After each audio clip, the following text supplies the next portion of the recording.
মোংলার বেড়িবাঁধ মানেই হলো মোংলার এক টুকরো প্রাণ। এটা আবার কেমন কথা? এটা আমি কি কথা বললাম?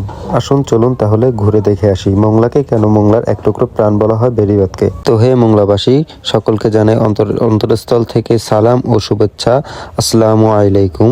আমি মোহাম্মদ নুরুল আলম সাগর। অনেকদিন পর নতুন একটা ব্লগ নিয়ে হাজির হলাম আপনাদের মাঝে। দিনটি ছিল শুক্রবার। আমি যখন প্রবেশ করি তখনই দেখতে পাই রাস্তার দুই ধারে বিভিন্ন ধরনের দোকান বসেছে। এখানে আধুনিক ও প্রাচীন শিল্পের বিভিন্ন ধরনের দোকান বসেছে। আধুনিক বক্সিং পাঞ্চ মেশিন সহ বাচ্চাদের খেলনা ও মিষ্টি পানের দোকান, চটপটি, ফুচকা ও হালিমের দোকান সহ ঝালমুড়ি বিভিন্ন ধরনের দোকানে এখানে সাজসজ্জিত হয়েছে। প্রবেশ পথেই এই সৌন্দর্যের নান্দনিকতায় আপনার মনটি ভরে যাবে। তারপরে চলে আসলাম আমরা সেই বিখ্যাত কুয়াকাটা নামক সেই বেড়িবাঁধের শেষ প্রান্তে, যেখানে এসে মানুষ প্রচুর পরিমাণ ভিড় করে। এখান থেকে আপনারা সুন্দরবনের একটা ভিউ পাবেন, যেটা দেখতে ঘোলা ঘোলা লাগলেও খুবই প্রশান্তিময় জাগে মনে।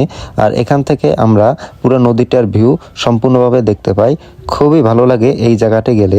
আর কুয়াকাটা বলা হয় কারণ এখানে অনেক লোকে এসে সেলফি টেলফি তোলে। আর কুয়াকাটার মতো মজা নেয়। দেখেন অনেক ধরনের লোক আছে এখানে, তারা বেড়িবাঁধ থেকে হাঁটতেছে আর কুয়াকাটার মতো স্পটে থাকছে। মোংলাবাসী, আপনারা হয়তো অনেকের ভিডিওতে দেখেছেন এখানে নাকি পাহাড় আছে। সেই পাহাড়টা হলো এই পাহাড়ের উপরে মানুষজন সেলফি তুলতেছে। আর আমিও সেই পাহাড়ের উপর থেকে আপনাদের ভিডিও করতেছি। মোংলা বেড়িবাঁধের শেষ প্রান্তের ভিডিওটা কেমন লাগলো সবাই কমেন্টে জানাবেন। আর আজকের ভিডিওটা এ পর্যন্তই ছিল। সবাই ভালো থাকবেন, সুস্থ থাকবেন। দেখাবো অন্য কোনো ভিডিওতে। আল্লাহ হাফেজ।